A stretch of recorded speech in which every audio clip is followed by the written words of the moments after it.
the president also spoke about this on his visit to the Ecowas summit, where he took over from President Umaru Sissoco Embolo of Guinea-Bissau. I quote here, he observed that there is the Regional Plan of Action on Fight Against Terrorism 2020 to 2024 on the ground, as well as the operationalization of the ECOWAS standby force on fight against terrorism.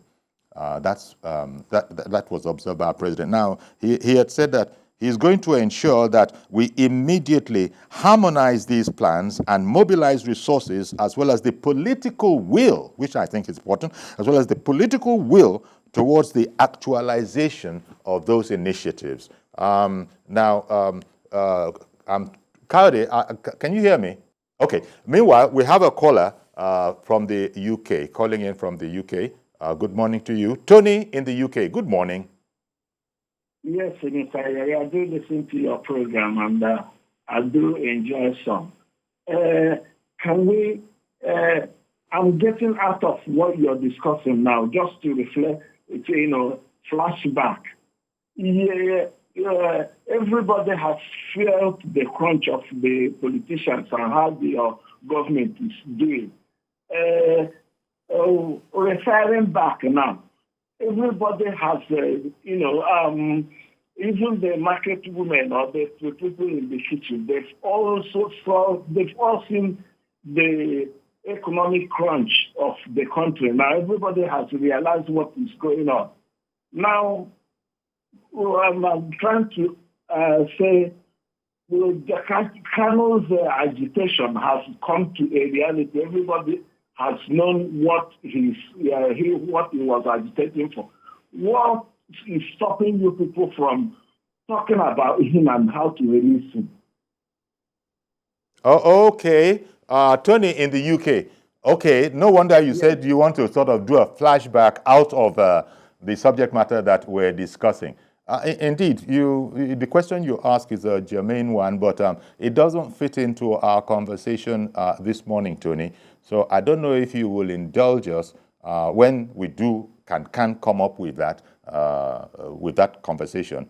We will be sure to. But right now we're focusing on President Tinubu and his ideas upon taking over as the current chairman of ECOWAS. And our guest for that is Kayode Esuola. I don't even know if we still have a connection with him. But I think this is coming, Tony, from Reverend Dominic calling in and saying that he was not very happy when he traveled to the southeast and saw that there wasn't peace in there. People were openly carrying arms and there was something needed to be done. And I was just observing that, ECOWAS itself is aware of problem areas in Africa, so much so that the president was speaking, about the Regional Plan of Action on the Fight Against Terrorism for 2020 to 2024. Now, here we are in 2023, so there's so little time, but President Tinubu was sort of pledging that he would be, he will ensure, and I'm quoting him now, that we immediately harmonize these plans and mobilize resources as well as the political will to do the needful. So that is perhaps where we might be able to touch on your comments, Tony, because it would fit into that. But as I said, the subject matter is looking at the president's speech and his pledges and what this means for our region, the success of our region, and it majors on trade, industry, commerce, but at the same time, you can't take away some of the security aspects of it. Good morning, Mr. George, calling in from Ikeja. Good morning, Uncle Yori, and good morning to the folks you are talking to. Yes. Uncle Yori, I listened to the speech by the president at ECOWAS meeting, and I personally felt elated that Nigeria is rising again. You will see the body language of fellow presidents in that meeting.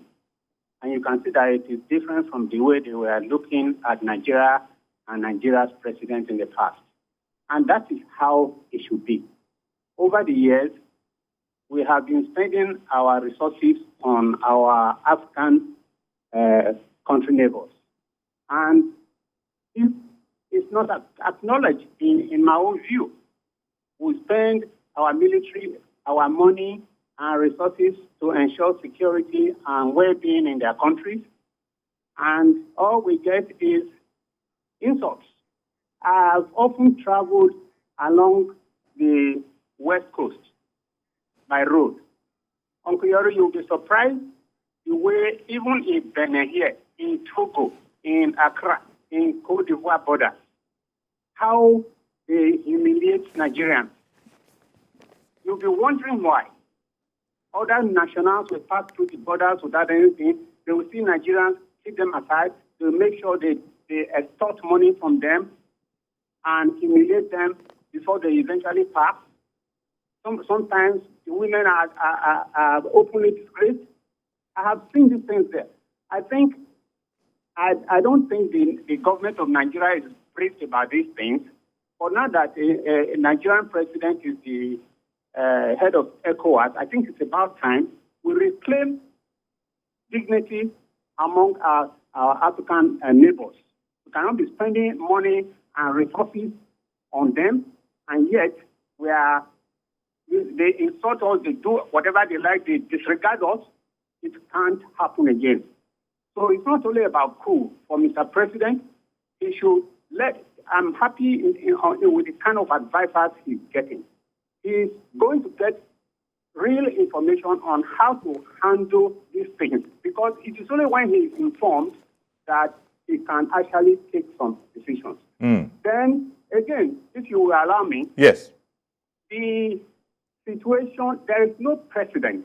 There's no president who is leading an international organization that doesn't have one domestic problem or the other. You cannot say Nigeria's problems must finish before a Nigerian president can lead an international organization. Even America has security problems. By the way, the problem in the Southeast is self-inflicted. I have said this severally, and I will continue to say it. Only last week, the President General of Ohanes Indigo said that publicly before newsmen that Nnamdi Kanu did not commit any offense. He has done nothing wrong. You have a son who has contravened the laws of his country. He has planned secession against the constitution of the country. He launched a military force. He launched a radio station instigating violence. In the process, he is preventing people from coming out in his own area. And it is telling on the economy of that area. The governors, the elites in that area have nothing to say. They are looking at it as a tool to negotiate political, victory, so that the country will say, okay, let us give them presidency. It doesn't happen like that. Well, okay, Mr. George, I want to thank you very much for calling in. Surely now you've let a fly into the ointment. In fact, it's not even a fly, probably a bee. But be that as may. Now, a number of things. You must be aware that the action going on in the Southeast, this whole business of stay at home on Mondays and all of that, Nnamdi Kanu of the proscribed IPOB is reported to have said that they are not behind that at all. In fact, that's not them. But unfortunately, it seems that a certain aspect of the power has been lost, and there are other people enforcing it. But as for Mazi Nnamdi Kanu, I think it is out there, pretty much out there, that he is not the person, he is not the one propping this up. But whoever it is, I guess, is the point that is what is important. Whoever it is that is being listened to, this is a challenge. In fact, this is part of what Tony called in on. And I was saying to Tony that that's hardly the discussion that we have this morning. But I think in terms of what we're talking about, President Tinubu's outing at Ecowas, where he became chairman, there's a program against terror and terrorism within, ECOWAS. And President Tinubu has said he was fully aware of this, and he would do everything to bring this thing to the fore. And most importantly, the political will. As soon as, in fact, I'm sorry we lost Kawade as a technical. I think we can consider it final. I doubt if we'll be having Dr. Kawade Esola anymore. So these are part of the challenges that you... did I hear that there was somebody else on the line? Jerome in Port Harcourt has called in. Good morning, Jerome. I wanted to speak on Tinubu at ECOWAS. Good morning, Mr. Jerome. Yes, good morning. Good morning, Uncle. Good morning, sir. Tinubu at ECOWAS. Yes, I quickly want to touch on, what the last caller called to comment upon. I wanted to even comment on what the president of the Indigo actually made mention of initially coming on air to tell the entire world, because this is not just telling Nigerians, coming to tell the entire world that the so-called spokesperson of the IPOB, organization has actually done nothing wrong. And, I listened to the caller before, he called and was like, there is conflict in the southeastern region of Nigeria, which is very true and very factual. Everybody knows about it. But the truth is that these problems are homegrown. And the caller made mention of specific, statement when he said, they are our children. We know them. When you know a problem, it's like the solution to such a problem is already halfway solved. So it is now all about, going to meet, the vital persons in that region and see how they can cope up this whole thing. But let me remind us that when this whole thing was starting up in this region, it was as if, yes, they were doing, they were actually the voice of the people, the voice of the voiceless. They were speaking for those who could not actually, have the voice to actually speak for themselves. And now it's beginning to dawn on the same region that it is not all about them speaking for us now. It's about even bringing more mayhem to us. And back to, President Tinubu becoming the president of the ECOWAS region. It's a thumbs up for Nigeria. I must commend that. It's a very big thumbs up. And let us not forget also that, just like the previous caller actually said, if you remove Nigeria from ECOWAS, I wouldn't want to say they are nothing, because I believe it's all about, bringing on board technocrats who could, bring about ideas on developing the region per se. And, Tinubu becoming the president of the ECOWAS body. Chairman of ECOWAS. Yeah, the chairman of ECOWAS, yes, sorry. I believe it's a kind of it's a way forward to start with for the country. And we shouldn't begin to say things like, I think Nigerians, it's been something so in us that we tend to speak so illy about our own country in foreign, country, in foreign lands. Maybe because we kind of seek this, good faces and trying to make it seem like, okay, you are the good person and the country entirely is the bad one. You are Nigerian, you are a Nigerian. Whatever you speak against your nation, you are part of it. Whether you like it or not, you can't fool any other person. So we should begin to adopt this attitude of speaking positively first about ourselves. And this is not to undermine the fact that if you say something wrong, we shouldn't speak about it. But we should be mindful and, careful about what we say, especially regarding the number one, citizen of that country. We tend to speak so, anything about our president, we just speak, maybe because there is no kind of, law, putting these persons under check and probing one or two, or probably persecuting one or two persons. So we just feel like we can come on air, talk to our president the way we want, and nothing happens. I mean, it's high time Nigeria, it's high time we just need to up our game, trying to make us feel like, fine, we know the things is not actually going on. Go to the US today.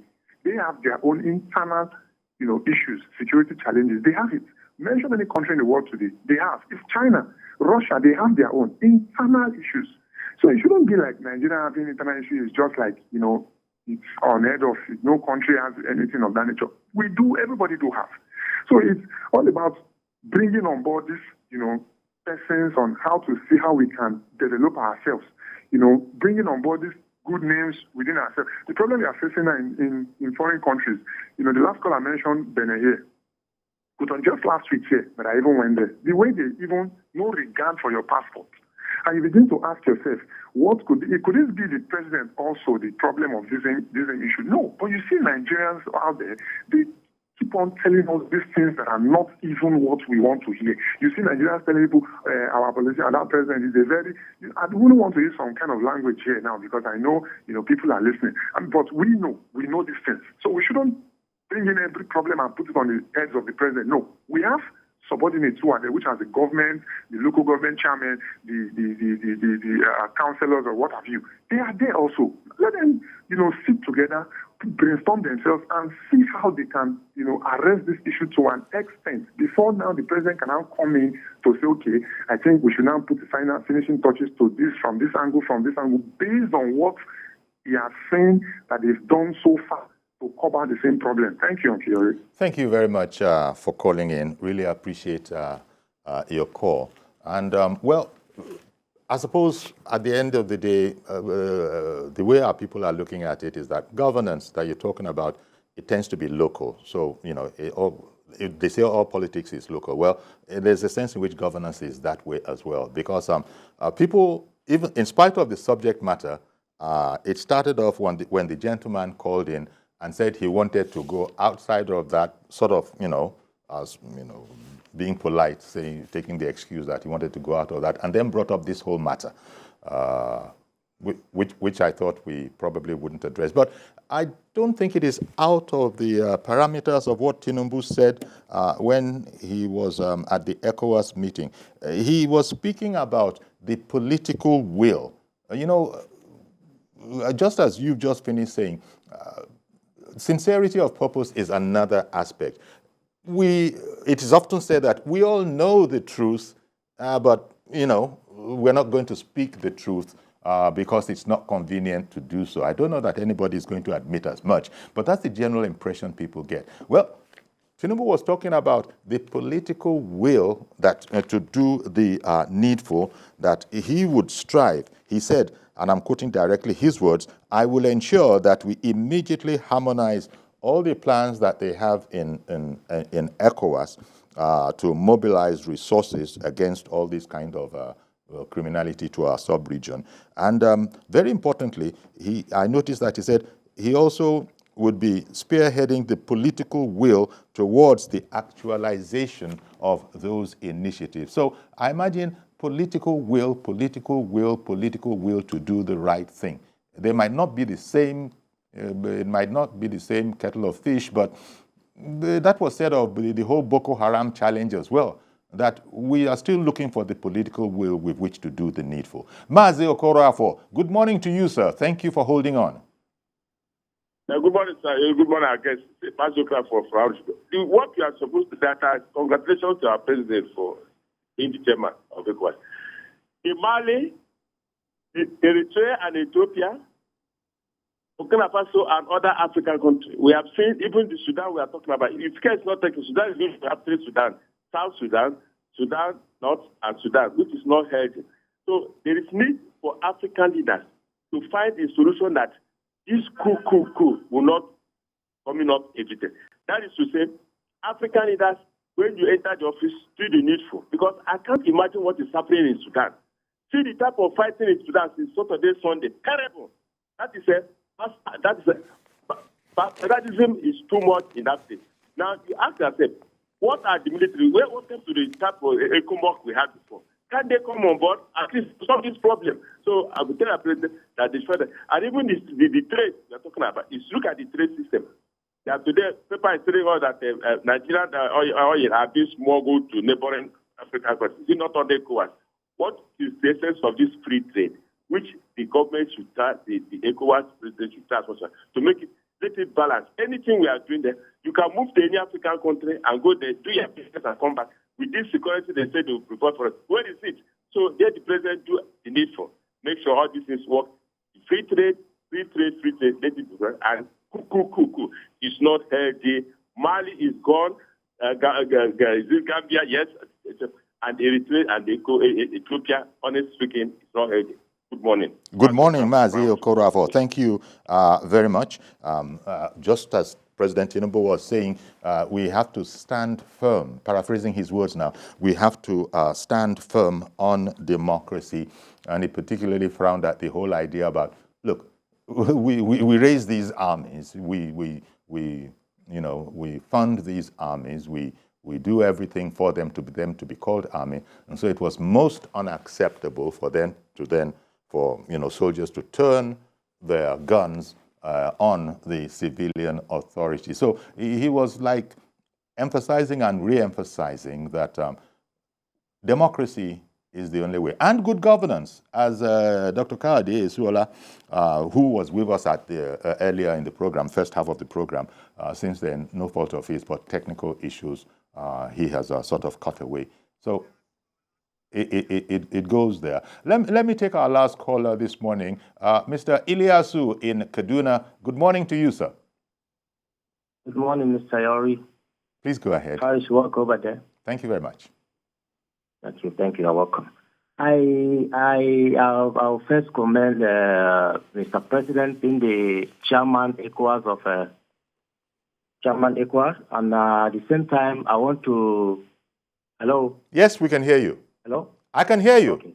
I want to to speak on the other caller from the pastor. Is it Pastor what? Pastor Dominic. Oh, okay. Yes.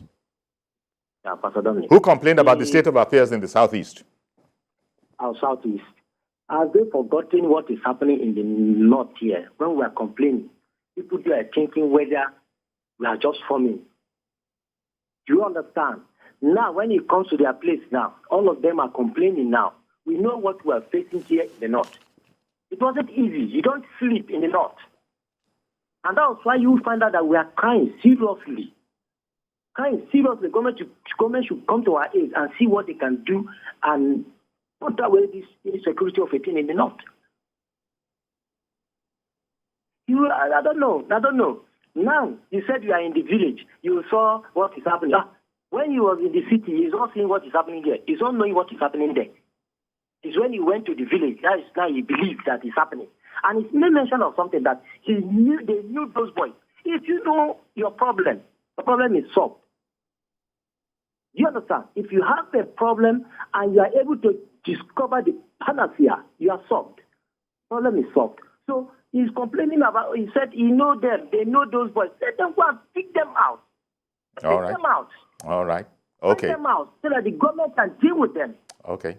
And I said I have another point to make again. Okay, quickly. Mr.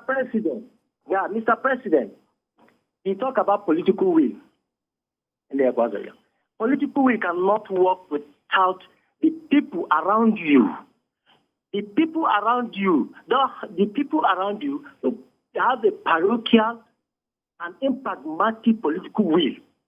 So if those people around him are still there, believe in them, do you understand? He believe in them and put them around him, it can never work. It happened during the last regime, during the Buhari regime. All right. I'm going to have to thank. And I'm seeing that, and I began to see that again with him. All right. Well, but I just wanted to add that President Tinubu, yes, he was speaking about political will, but he was speaking among his brothers, heads of government. That is the context in which he was saying that he would work with them to bring to bear the political will to do the right thing. It refers to him, but he wasn't really talking about Nigeria per se. It was more about their sub-region, I think. Nevertheless, thank you very much for contributing for contributing that to the program. Okay, we're going to have to leave it there. And also, maybe I should thank our guest, not maybe, I definitely should thank Dr. Kayode Esuola, Associate Prof of Political Behavior Institute of African and Diaspora Studies, University of Lagos, who was with us for part of the program. So thank you very much for being with us. We're going to have to leave it here now. Please join us tomorrow for a fresh edition. I am Iyori Folarin. Bye-bye for now.